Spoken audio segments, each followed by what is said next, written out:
এখানে কয়েক কোয়া রসুন নিয়ে নিয়েছি ডাল, কাঁচা লঙ্কা, আদা আর পেঁয়াজ, এগুলো পেস্ট করে নেব। টুকরো টুকরো করে আলু কেটে এভাবে ভেজে নিলাম। এবার এগুলোকে তুলে নেব। গোবিন্দভোগ চাল আধা ঘন্টা ভিজিয়ে রাখার পরে চালগুলো একটু নরম হয়েছে, আর সেগুলোকে একটু ভেজে নেব। গোবিন্দভোগ চালগুলোকে এভাবে ভেজে নিয়েছি। এবার এগুলোকে নামিয়ে নেব। এখানে আছে সব ইলিশ মাছের মাথা, ওটাকে নুন হলুদ দিয়ে মাখিয়ে নেব, মাখিয়ে ভেজে নেব।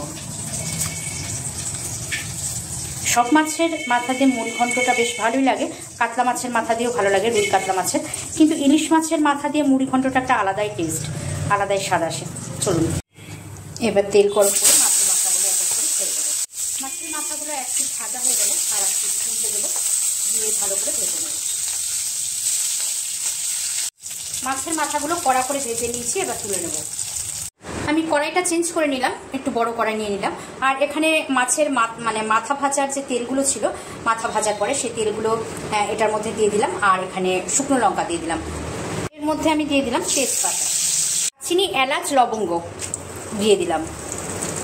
দিয়ে একটু নাড়াচাড়া করে নেব, বেশ সুন্দর একটা গন্ধ আসবে। যখন সবকিছু থেকে একটা সুন্দর গন্ধ আসলো, তার মধ্যে দিয়ে দিলাম আমি অল্প করে কুচনো পেঁয়াজ। পেঁয়াজগুলো বেশ তেলের মধ্যে ভাজা একটু লাল লাল হয়ে গেছে, তার মধ্যে আমি দিয়ে দিলাম মশলাটা।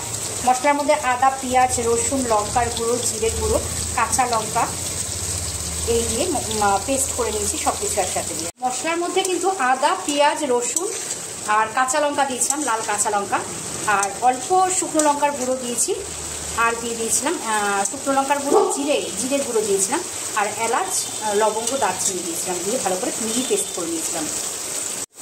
এই অবস্থায় আমি একটু হলুদ গুঁড়ো দিয়ে দিলাম পরিমাণ মতো নুন। মশলাটা ততক্ষণ পর্যন্ত কষিয়ে নেব যতক্ষণ পর্যন্ত কাঁচা গন্ধটা না চলে যায়।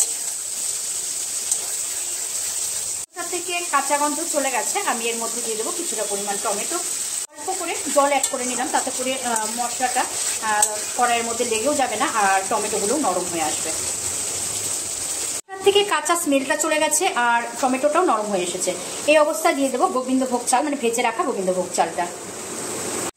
এবার গোবিন্দভোগ চালটার সাথে মশলাটা আবারও ভালো করে কষিয়ে নেব।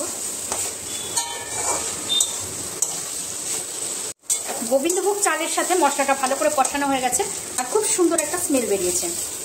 এই অবস্থায় আমি দিয়ে দেবো একটু জল, পরিমাণ মতো জল দিয়ে দেবো। দেখুন আমি এখানে পরিমাণ মতো জল দিয়ে দিয়েছি, কারণ এখানে চালটাও তো সেদ্ধ হবে, তার জন্য আমি একটু জলটা বুঝে শুনে দিতে লাগবে। তো পরিমাণ মতো জল দিয়ে দিয়েছি। এখন একটু ঢাকা দিয়ে রেখে দেবো। এবার ঢাকা দিয়ে রেখে দিলাম, ততক্ষণে চালটা সেদ্ধ হয়ে যাবে। 5 মিনিট হয়ে গেছে। 5 মিনিট হওয়ার পরে একটুখানি তুলে দেখি যে কী অবস্থা। চালগুলো কিন্তু প্রায় সেদ্ধ ভাব হয়ে এসছে।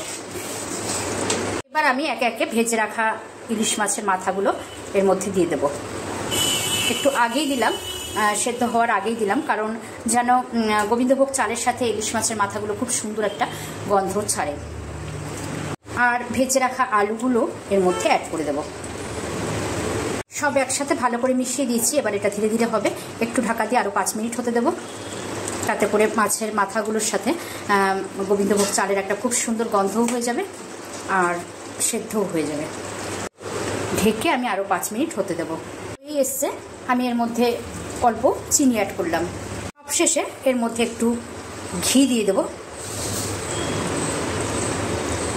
আমি এখানে যেহেতু ফোড়নে আর বাটাতে গরম মশলা দিয়েছিলাম, তার জন্য এখানে আর গরম মশলার গুঁড়ো দেবো না। বাটাতেও দিয়েছিলাম, ফোড়নেও দিয়েছিলাম, তার জন্য এখানে গরম মশলার গুঁড়ো আর দেবো না। ব্যাস হয়ে গেছে। এটা এখন 5 মিনিট মতো ঢেকে রেখে দেবো। দেখুন একদম রেডি হয়ে গেছে কিন্তু ইলিশ মাছের মাথা দিয়ে মুড়ি ঘন্ট তৈরি হয়ে গেছে। গোবিন্দভোগ চাল ইলিশ মাছের মাথা দিয়ে মুড়ি ঘন্ট খুব পরিচিত একটা রেসিপি, প্রতিটি বাঙালি বাড়িতেই হয়ে থাকে। কিন্তু ইলিশ মাছের মাথা দিয়ে গোবিন্দভোগ চালের এই রেসিপিটি কিন্তু দুর্দান্ত লাগে। কাতলা মাছ, রুই মাছ দিয়েও হয়ে থাকে, ইলিশ মাছের স্বাদই একটা আলাদা, তার জন্য বেশি স্বাদ লাগে। তো অবশ্যই সবাই জানাবেন যে কেমন হয়েছে, আপনাদের কাছে কেমন লেগেছে।